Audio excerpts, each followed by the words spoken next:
All right, welcome to lesson number 2, training like a Stoic. So let's get to the quote. We will train both soul and body when we accustom ourselves to cold, heat, thirst, hunger, scarcity of food, hardness of bed, abstaining from pleasures, and enduring pains. Musonius Rufus. So Musonius Rufus is a lesser known Stoic, and I like his work a lot.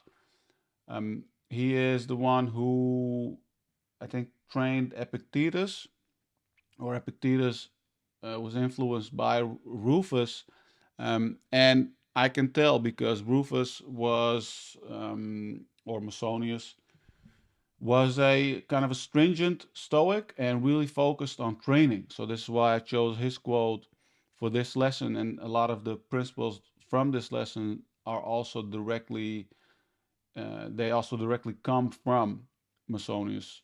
So training like a Stoic really means that improving your soul and body, or strengthening it by exposing yourself to things, and not just avoiding it, because the more we avoid, the weaker we get.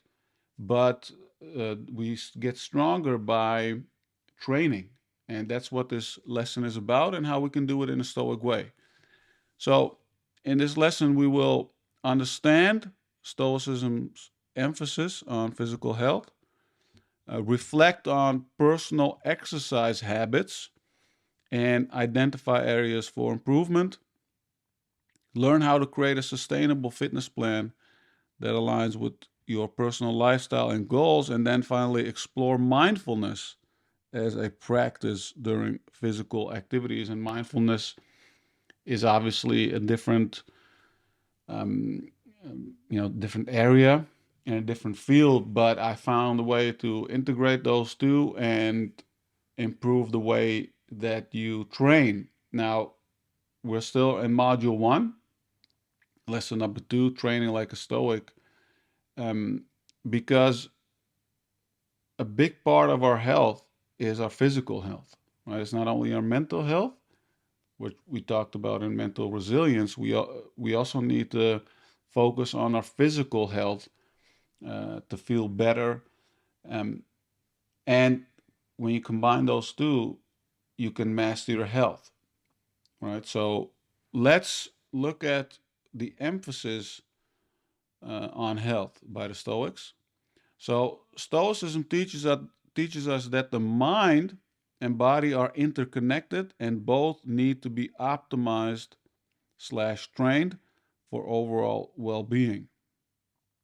Physical health is essential because it allows us to perform our duties to the best of our abilities. And finally, by taking care of our bodies, we are also practicing self-control, discipline, and perseverance, which are all core principles of Stoicism. And the last one, I think, is the most important thing. If I read Musonius's work, a lot of it is around using the tools that you have at your disposal in everyday life to train yourself, to practice self control, to practice discipline, perseverance. And that's how you want to view it. It's not like the Stoics trained to look better, or even to run faster or be faster or win competitions. It was completely a emotional pursuit, because okay, they said the mind and body are interconnected, but the mind is more important. And you can use the physical tools that you have at your disposal to strengthen the principles and the things that are important to your mind. One example is, that Musonius gives is use your diet. Use your diet to kind of improve your self control. Because if you don't have control over what you eat and you just eat anything that you want, you don't have any self control. But if you are able to, you know, control yourself and control what you eat, and during some periods, just only focus on feeding your body and making sure that you optimize for energy and not for pleasure and taste and all those things. You show yourself that you are able to improve your self control and discipline. And obviously, I don't opt for a, an entire life that's like that.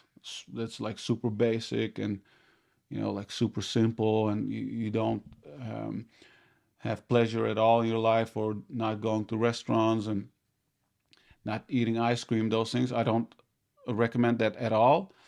I just recommend training, using certain things as training. Sometimes just pick a week or pick maybe even an entire month where you say, yeah, this entire month or entire week, I'm going to focus on my diet, and I'm going to cut out all kind of pleasurable things for myself just to delay the gratification. So let's go to the next slide, which is reflect on your personal exercise habits. And again, we're going to use something physical. We're going to use it to improve our overall health, not only physical, but also mental. So take a moment to reflect on your current exercise habits. And if you have a journal with you, write it down. What are you currently doing for exercise on a weekly basis? And how consistent are you? Are you getting enough physical activity? And are you prioritizing your health? Yes or no questions. Just be very honest with yourself. If you feel like you are tired and you are not being consistent, just answer the question honestly to yourself, because like we don't have anything to hide for ourselves.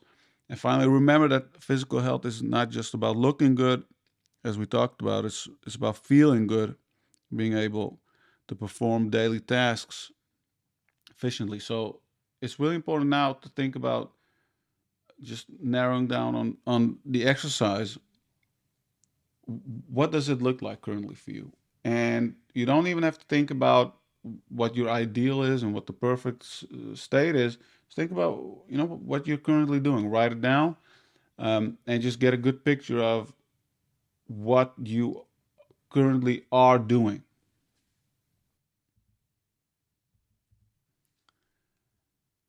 And then, and here's the main goal of this lesson, is to create a sustainable fitness slash exercise routine or plan.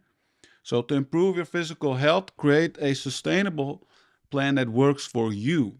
Start small and gradually increase the intensity and frequency of your workouts, and choose activities that you enjoy that align with your lifestyle and goals.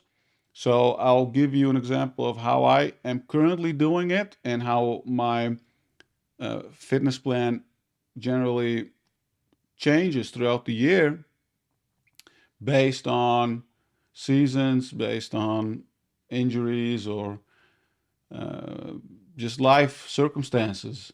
And again, in this lesson, I want to show you a dynamic way of thinking and a dynamic way of creating a fitness plan that is sustainable, because in my experience, most of the fitness experts and fitness industry, that it's really focused on creating set routines and set plans, 4 weeks, 8 weeks, whatever the time frame is, and executing that rigidly. And life is not rigid, life is dynamic, so we need to be fluid and flexible as well. So I'm not going to give you like very strict routines and rules and guidelines. I just want to challenge you to create a sustainable plan. So for me, my current sustainable plan looks like this. I lift weights around 3 to 4 times a week.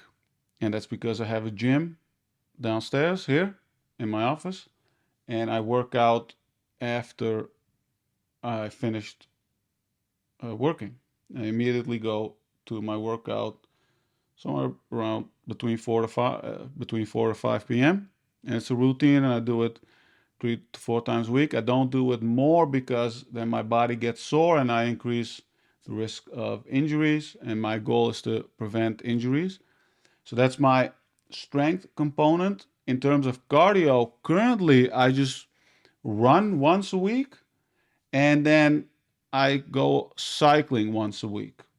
And for me, I like it because I am I am happy with my current stamina and cardio level, and I don't necessarily want to improve it. I've In the past I ran 2, 3 times or maybe more. Sometimes there was a period that I would run like 6 times a week. I got injured after a while because it just wasn't sustainable.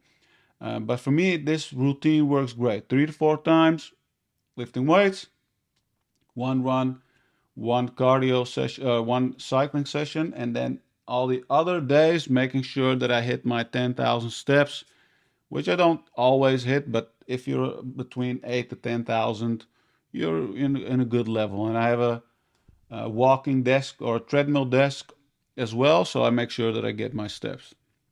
So this is a great routine. It works for me. I'm not getting injured. I can easily do it, um, and makes me feel good, right? So for me, it's sustainable. You have to look at what's sustainable for you. If going to the gym is not sustainable because, you know, gyms around in your area are always crowded or not clean or whatever, just look for something else. Consider cycling, consider running. If you don't like solo sports, consider CrossFit, consider other types of exercise that you can do. Find something that you like and is sustainable. You honestly don't have to do it every single day. Just get your moderate exercise or moderate movement in every single day, like go for a walk during lunch, those types of things. I always do those as well, those things as well, combination with my other exercise routine. So that's really the key. Like, I can talk to you about my routine just off the top of my mind. I don't need to open an app or my journal or say, oh, like on Monday I need to do this, and then on Tuesday I need to do that. No, who can remember those things? It's all about being, or it's all about simplicity. Okay. And then I want to give you an exercise. Practice mindfulness during physical activities, because mindfulness and focus and just shutting off your thoughts will help you to perform the exercise better, and then get get the most out of your exercise minutes, because that's also important. Is like, a lot of people who go to the gym, they're on their phone or they're talking, and then they go on, and then they spend an hour and a half in the gym, and they didn't really do a lot. They could have done that in like 15 minutes. So that those things you want to avoid. When you exercise, right? That's also a Stoic thing to do, because you make sure that you really focus on the thing that you're doing. Now, mindfulness is the practice of being present and fully engaged in the current moment. Um, Incorporate mindfulness into your physical activities by focusing on your breath, observing your surroundings, and being aware of your body. By practicing mindfulness during exercise, you can improve your mental and physical well being. So, what does that look like? Try not to put in your headphones when you're exercising. Try to visualize before you exercise. That also helps you to be more mindful in the moment, particularly for people who lift weights, but also for cardio exercises. I do this for cycling as well. Before I exercise, um, whether it's in the morning or during my lunch break, I think about that I'm going to exercise, and during the day I already know what time, so I'm saying, okay, 4:30 I'm going to start, and today I'm going to do a leg workout. I'm going to do these exercises and go over it in my mind. Sometimes I just do it on the toilet. I just think about it briefly, and I think about I'm going to perform my squats, and then I visualize myself squatting, doing deadlifts, etc. by thinking about those things in advance, you also, again, you set yourself up. You kind of um, make sure that you put your mind in the mental mode already that you are going to work out. And for me, what it has helped me, one, to get more excited about my workout, so it has improved my consistency, and two, it has improved um, the amount of stuff that I get done during an exercise.